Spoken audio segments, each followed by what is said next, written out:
రైతు ఉద్యమంలో జరుగుతున్నటువంటి అసలైనటువంటి ట్విస్ట్కి సంబంధించి చాడా శాస్త్రి గారికి సంబంధించిన ఒక కథనం చూద్దాం.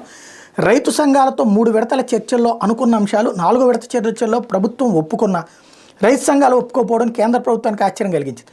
3 విడత చర్చల్లో రైతు సంఘాల ముఖ్య డిమాండ్ అయిన పప్పు దినుసులు, పత్తి, మొక్కజొన్న పంటలు పండించడానికి ప్రోత్సాహకాలు ఇచ్చి ప్రభుత్వమే తప్పనిసరిగా సేకరించే ప్రణాళిక అమలు చేస్తే రైతులచే వరి, గోధుమ పంటలు వేయడం తగ్గించవచ్చని కోరారు. కారణం ఏంటంటే వరి పంటకు నీటి అవసరం చాలా ఎక్కువ.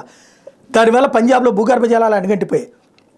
మోటార్లు ఎక్కువగా ఉపయోగించడం వల్ల విద్యుత్ వాడకం పెరిగి ఉచిత కరెంటు వల్ల పంజాబ్ ప్రభుత్వానికి భారంగా పరిగణిస్తుంది అని సాక్షాత్తు పంజాబ్ ప్రభుత్వం కూడా పేర్కొంది. పంజాబ్ పక్క రాష్ట్రం హర్యానా కూడా ఇదే ఇబ్బందులు ఎదుర్కొంటుంది.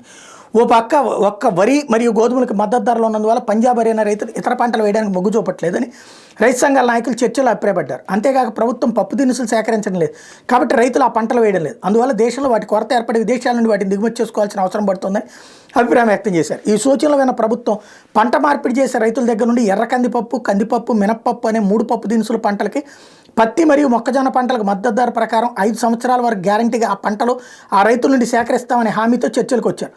ప్రభుత్వ ప్రతిపాదనలు విన్న రైతు సంఘాల నాయకులు సుముఖంగా స్పందించి మా మిగతా నాయకులతో చర్చించి మా అభిప్రాయం చెప్తామని వచ్చి మాకు ప్రభుత్వ ప్రతిపాదన సమ్మతం కాదు, 23 పంటలకు మద్దతు ధర ప్రకటించాలి, పండిన పంటలన్నీ ప్రభుత్వం కొనుగోలు చేయాల్సిందని మళ్ళీ అదే అసంబద్ధ డిమాండ్ ప్రభుత్వం ముందు ఉంచడంతో చర్చలు విఫలమైనాయి. చర్చల్లో పాల్గొన్నటువంటి చాలామంది నాయకులు సుముఖత వ్యక్తం చేసిన చర్చల్లో పాల్గొనని కొన్ని రైతు సంఘాల నాయకులు ఈ ప్రభుత్వ ప్రతిపాదనలు తిరస్కరించారు.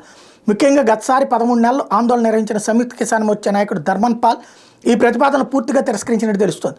23 పంటలను C2 ఫార్ములా ప్రకారం సేకరించాలంటే ప్రస్తుతం ఉన్న కేంద్ర బడ్జెట్ ఆదాయంతో ప్రభుత్వానికి అసాధ్యం. C2 ఫార్ములా అంటే రైతుల స్వంత భూమి మరియు స్వంత యంత్రాలపై అద్దె మరియు వడ్డీతో సహా మొత్తం ఉత్పత్తి ఖర్చు ప్లస్ ఈ ఉత్పత్తి ఖర్చులో 50% కలిపి MSPగా నిర్ణయించడం. MSP ధరలు నిర్ణయించడానికి మన్మోహన్ ప్రభుత్వం 2004లో స్వామినాథన్ కమిషన్ ఏర్పాటు చేసింది. ఆ కమిషన్ ఈ C2 ఫార్ములా అమలు చేయమని సిఫార్సు చేస్తూ 2006లో రిపోర్ట్ సబ్మిట్ చేసింది. అయితే ఈ C2 ఫార్ములా అమలు చేయడం ప్రభుత్వానికి తలకమించిన భారం అని అప్పుడు UPA ప్రభుత్వం పార్లమెంట్లో 2 సభల్లో నిర్ద్వందంగా తోసిపుచ్చింది. ఇప్పుడు అదే కాంగ్రెస్ C2 ఫార్ములా అమలు చేయమని అడుగుతున్న రైతు సంఘాలకు సిగ్గు లేకుండా మద్దతు ఇస్తూ తాము 2024 అధికారంలోకి వస్తే ఈ ఫార్ములా అమలు చేయడమే కాదు MSPని చట్టబద్ధం చేస్తామని కూడా చెప్పి రైతుల్ని రెచ్చగొడుతోంది. ఇక్కడే ఆదివారం జరిగిన చర్చల్లో కూడా ప్రభుత్వ ప్రతిపాదనకు సుముఖత వ్యక్తం చేసిన పంజాబ్ రైతు సంఘాలు మంగళవారం రాత్రి సడన్గా ప్లేట్ ఫిరాయించడం ప్రభుత్వానికి ఆశ్చర్యం కలిగించింది. 5వ విడత చర్చలకు రమ్మని ప్రభుత్వం మళ్ళీ రైతు సంఘాలను ఆహ్వానిస్తోంది. వాళ్ళేమో పదే ఈ గేమే నడుపుతున్నారు.